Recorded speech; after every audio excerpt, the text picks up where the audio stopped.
माखन वाला केक कटेगा, पूरे वृंदावन में बटेगा। माखन वाला केक कटेगा, पूरे वृंदावन में बटेगा। जहाँ चरण कान्हा के पड़ेंगे, पुण्य बढ़ेगा, पाप घटेगा। करो स्वागत यशोदा के लाल का, करो स्वागत यशोदा के लाल का, क्योंकि जन्मदिन है हमारे लड्डू गोपाल का। राधे राधे दोस्तों, कृष्ण जन्माष्टमी की हार्दिक शुभकामनाएं। मैं प्रार्थना करती हूँ कि कन्हैया सदैव आप पर और आपके परिवार पर कृपा दृष्टि बनाए रखें। मित्रों, हम सभी बाल गोपाल की लीलाएं और शरारतें सुनकर बड़े हुए हैं। पूरब से लेकर पश्चिम तक और उत्तर से लेकर दक्षिण तक कोई भी ऐसा नहीं है जिसने कन्हैया की लीलाओं का रसपान न किया हो। आप सभी कन्हैया के संपूर्ण जीवन के बारे में सारी जानकारी रखते होंगे, परंतु फिर भी आज जन्माष्टमी के शुभ अवसर पर अपने कन्हैया की जन्म कथा का रसपान कराने जा रही हूँ, जिसको सुनाने या सुनने मात्र से ही शुभ फल की प्राप्ति होती है।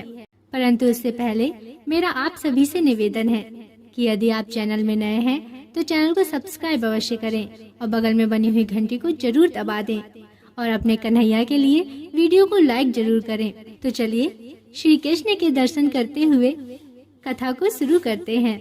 मित्रों, यह बात द्वापर युग के समय की है, जब धरती पर बहुत अत्याचार और अधर्म बढ़ता ही जा रहा था। राक्षसों का अत्याचार और हाहाकार दिन प्रतिदिन पृथ्वी पर बढ़ता ही जा रहा था। इन सब से परेशान होकर धरती माँ गाय का रूप धारण करके देवताओं के पास गई और उनसे बोली, हे देवतागण, मुझे बचाइए, मेरी रक्षा करिए। धरती पर राक्षसों का आतंक मुझ पर बहुत ज्यादा ही बढ़ता जा रहा है। इससे मेरी सुरक्षा करिए और इस आतंक को खत्म करिए। देवताओं के पास धरती माँ की इस समस्या का कोई समाधान नहीं था। उन लोगों ने निर्णय लिया कि ब्रह्मा जी के पास चलते हैं। उसके बाद ब्रह्मा जी के पास सभी देवता और धरती माँ पहुँच गए। वहाँ पहुँचकर उन्होंने ब्रह्मा जी से विनती की, प्रभु, मेरे ऊपर राक्षसों का अत्याचार और हाहाकार बढ़ता जा रहा है। मैं बहुत ही परेशान हो गई हूँ। कृपा करके मेरा सुरक्षा करिए और इन राक्षसों का नाश करिए। फिर ब्रह्मा जी ने उनकी तरफ देखा और उनसे कहा, इस समस्या का समाधान शिव भगवान विष्णु ही कर सकते हैं। हे देवी, आप उन्हीं के पास जाइए। ब्रह्मा जी की बात मानकर उनके साथ सभी देवतागण भगवान विष्णु के निवास स्थान पर पहुंच गए। उस समय भगवान विष्णु शेषनाग पर लेटे हुए आराम कर रहे थे और वहां पहुंचकर सभी ने उन्हें प्रणाम किया और उन्हें बताया कि धरती माँ इस तरह राक्षसों के अत्याचार से परेशान हैं। हे प्रभु, अब आप ही कुछ कीजिए। फिर भगवान विष्णु ने कहा, हे देवी, आप परेशान मत होइए। मैं बहुत जल्द पृथ्वी लोक पर मनुष्य के रूप में आऊंगा और बढ़ते हुए पाप को खत्म कर दूंगा। उनकी बात सुनकर धरती माँ बहुत खुश हुई और वहाँ से चली गई। मित्रों, उस समय पृथ्वी लोक पर मथुरा में राजा उग्रसेन राज किया करते थे। वे बहुत ज्यादा दयालु थे। उनका एक बेटा कंस था जो बहुत ही अत्याचारी और लालची था।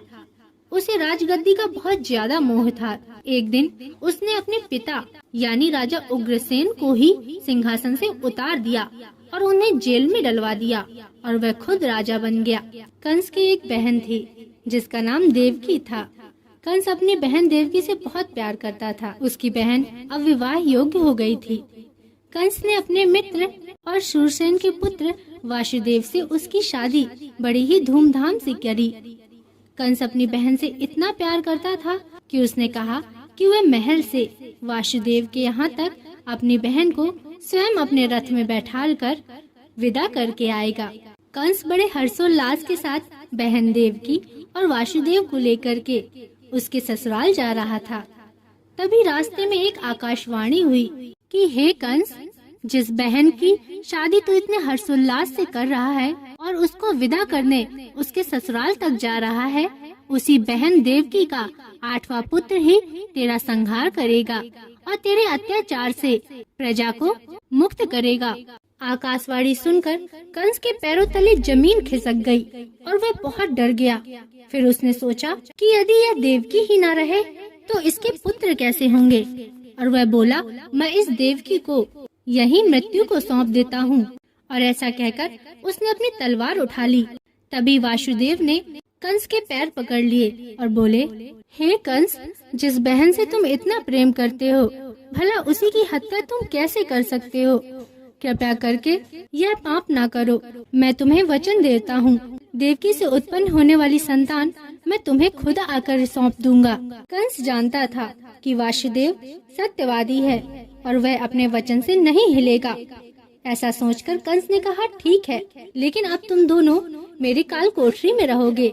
और कंस ने वासुदेव और देवकी को कारागार में डलवा दिया। समय बीतता गया। देवकी की पहली संतान उत्पन्न हुई।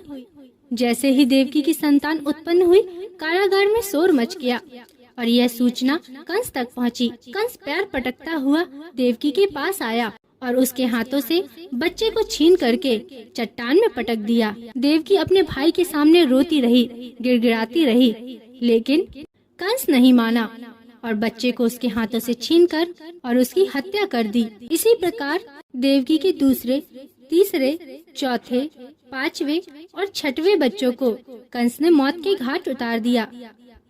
चूँकि अब देवकी के गर्भ से सातवें बच्चे के रूप में शेषनाग को जन्म लेना था, तब देवों ने एक योजना बनाई और माता रोहिणी को देवकी के पास भेजकर उनका सातवां गर्भ माता रोहिणी ने धारण कर लिया, जिससे सातवें बच्चे के रूप में भगवान बलराम ने जन्म लिया। अब कुछ समय बीतने के बाद देवकी माता ने आठवां गर्भ धारण किया। अब कंस ने अपनी पहरेदारी और भी चौकन्नी कर दी, क्योंकि आकाशवाणी के अनुसार देवकी का आठवां पुत्र ही कंस का वध करेगा। दोस्तों, समय बीतने के बाद भाद्रपद के कृष्ण पक्ष की अष्टमी को रोहिणी नक्षत्र में देवकी माता ने अपनी आठवीं संतान को जन्म दिया। उस समय चारों ओर आंधी चल रही थी, तूफान आ रहा था और घनघोर बारिश हो रही थी। संतान के जन्म लेते ही महल के सारे सैनिक अपने आप सो गए और देवकी और वासुदेव की हथकड़ियां खुल गईं और जेल के दरवाजे भी अपने आप खुलने लगे। उन दोनों को कुछ समझ में नहीं आ रहा था कि यह क्या हो रहा है। तभी वहाँ भगवान विष्णु प्रकट हुए और उन्होंने वासुदेव से कहा, हे वासुदेव, मैंने इस जगत के कल्याण के लिए और कंस का वध करने के लिए तुम्हारे पुत्र के रूप में जन्म लिया है। तुम मुझे लेकर के यमुना नदी के पार गोकुल चले जाओ और वहाँ नंद के घर में मुझे छोड़ आओ। समय आने पर मैं कंस का संहार करूँगा। फिर देवकी और वासुदेव ने वैसा ही किया।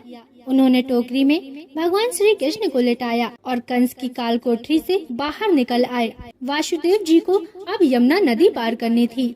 उस समय बारिश इतनी घनघोर थी कि यमुना नदी अपने उफान पर थी। जब वासुदेव जी भगवान कृष्ण को टोकरी में अपने सर पे रखकर यमुना नदी पार कर रहे थे, तो माता यमुना श्री कृष्ण के चरणों को छूने के लिए और भी ऊपर आती जा रही थी, जिससे वासुदेव जी को नदी पार करने में बहुत कठिनाई हो रही थी।